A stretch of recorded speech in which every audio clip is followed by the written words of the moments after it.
Ladies and gentlemen, please put your hands together for Yang Berbahagia Tan Sri Dato Sri Haji Megat Najmuddin Megat Khas, Chairman of the Malaysian Institute of Management, to deliver his welcome address. Bismillahirrahmanirrahim. Assalamualaikum warahmatullahi wabarakatuh.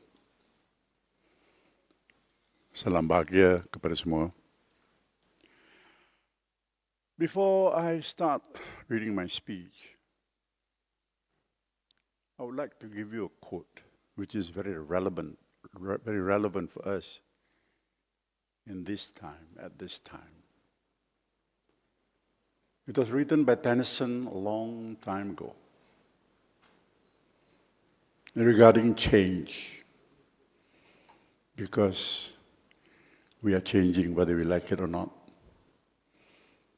Just hope and pray that it's change for the better, not for the worse. So I quote,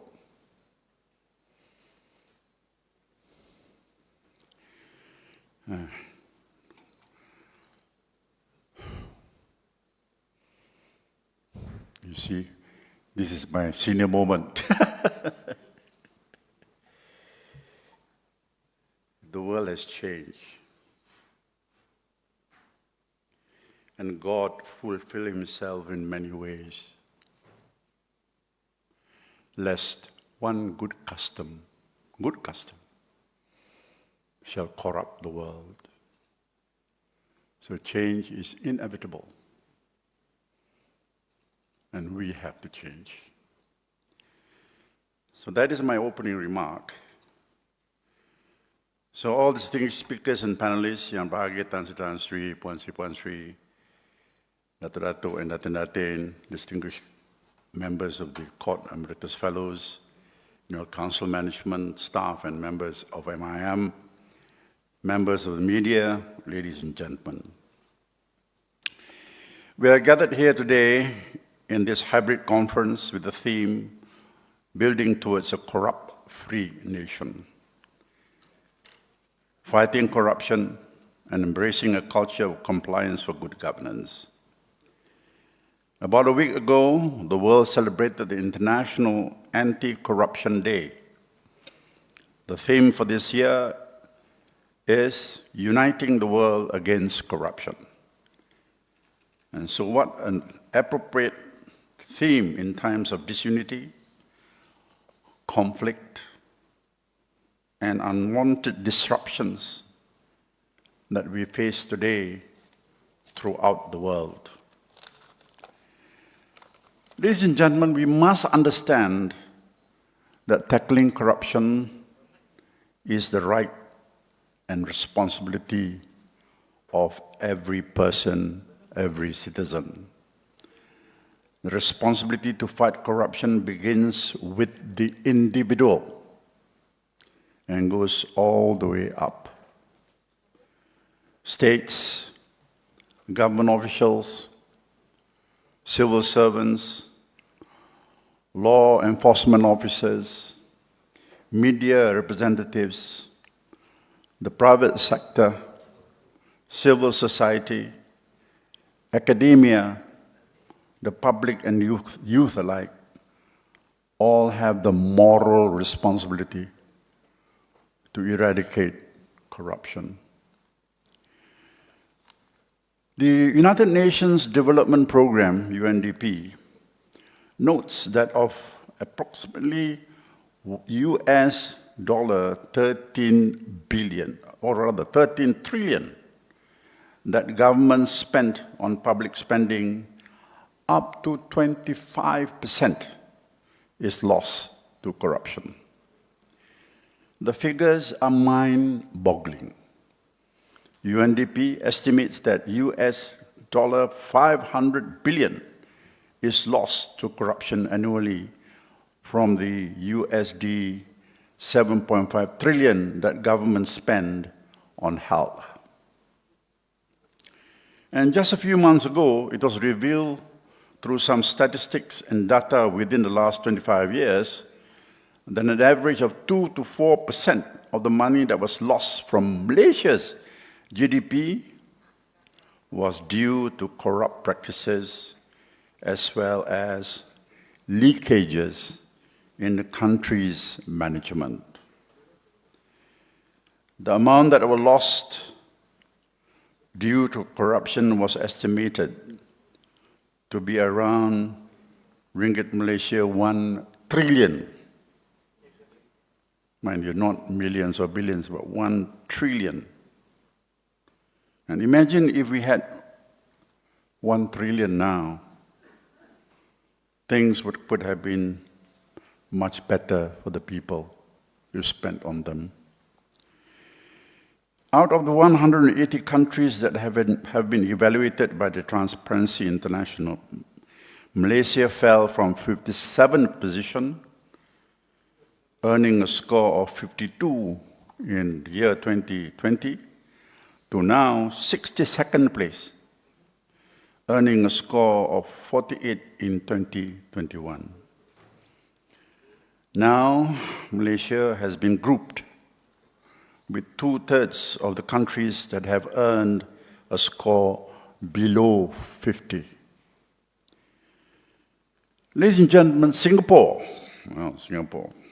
I was educated there, is the least corrupt Asian country according to Transparency International Corruption Perception Index, CPI, from 1995 to 2021. And last year, Singapore shared joint fourth ranking with Norway and Sweden amongst 180 countries with a score of 85.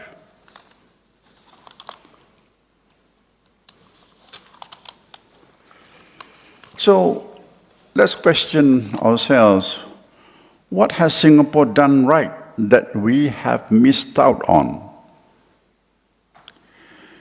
According to the World Bank, the Malaysian experience in combating corruption has yielded results. But the key is to maintain the momentum and continuity of the reforms around anti-corruption and governance. This is because many institutions in the past set up to detect and sanction corruption became gradually compromised with increasing concentration of political power. That's where actually corruption starts, at the political levels. So Malaysia, which has experienced a few changes in federal government since 2018, needs to work towards institutionalizing its reforms and to have a broader coalition of reformers that is not limited to public institutions and other formal institutions of government. In the report, the World Bank highlighted how the National Anti-Corruption Plan, NACP, has singled out political interference as one of the major impediments of past reform efforts. The interference affected prudence in administration and financial management, and areas such as public procurement, and resulted in half-hearted implementation of reforms, it said, adding that strong support and a clear mandate from the top leadership is a prerequisite to pursue difficult reforms. Like anything else, even in our own family, the tone must be set from the top, not from the bottom. So we hope our new political leaders in the country will do the right thing. Lead by example. Ladies and gentlemen, corruption is not only cancerous, but it is also unethical, immoral, and illegal in many creeds, communities, cultures, civilizations, and countries. Corruption really hurts people, economies, and governments. And corruption is widely understood as a phenomenon in totality.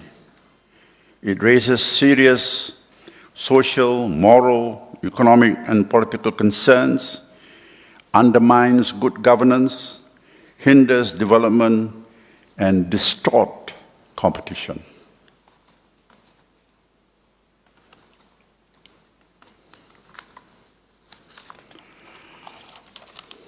As a nation, together we have gone through GE15, and the people of this country has unanimously, almost unanimously, voted against corruption. Our Prime Minister, Yang Amat Berhormat Dato Seri Ibrahim, has in numerous occasions pledged his commitment to fight corruption. And according to the Prime Minister, cabinet members who are involved in bribery or misuse of power will be booted out immediately. There is no compromise on such culture in the unity government.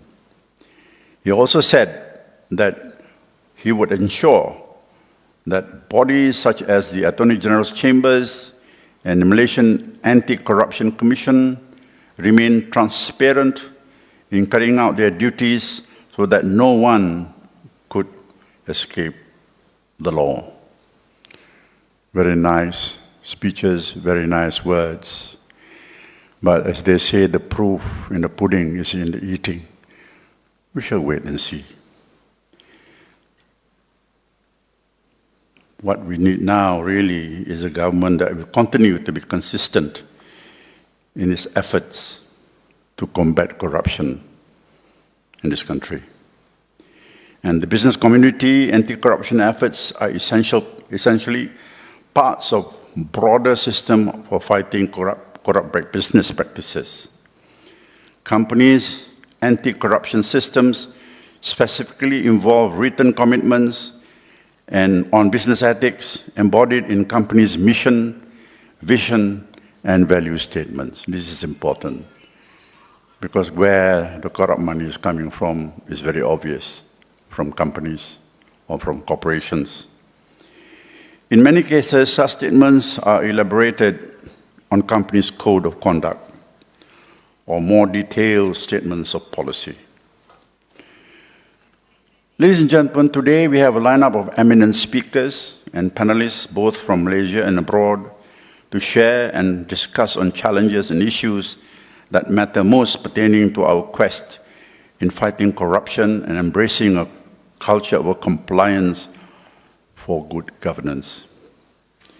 My gratitude to them for allocating their time to be here, sharing priceless experiences and thoughts to build towards a corrupt-free nation. The speakers arranged for today's session are key stakeholders who play very important roles in advocating good governance practices and are vivid proponents of anti-corruption initiatives and reforms at various levels here in Malaysia.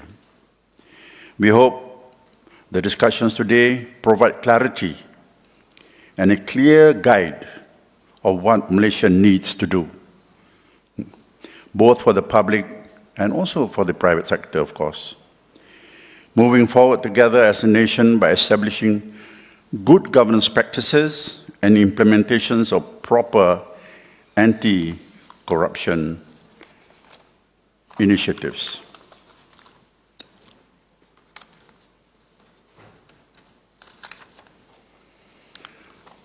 Ladies and gentlemen, only through cooperation and collaboration it is possible to overcome the negative impact of corruption and work towards a safer and more sustainable nation. The Malaysian Institute of Management, MIM, turns 56 this year. And integrity is a key value which MIM upholds throughout the years. Our nation's first Prime Minister, the late Tunku Abdul Rahman, who was also MIM's first honorary fellow, and the late Tun Ismail Ali, our first president, were the gentlemen were fine gentlemen of high integrity, and their overwhelming sense of duty to the people they served had earned them the nation's respect and love. When they both died, they only had what the government had provided for them. They were exemplary leaders with a spirit of altruism. And as national leaders, they were aware that their behavior and decisions were to have profound impact on those around them. As His Royal Highness Sultan Nazrin once stated at the 25th Tengku of the Rahman lecture, I quote, "If there is integrity, there will be ethical behavior. If there is ethical behavior, there will be strong value-driven leadership." As the National Management Institute, MIM continues to play its part in enabling a platform of intellectual discourse in the management and leadership space, bringing together government, private, and public sectors. And today is evidence of our continued commitment to a better Malaysia.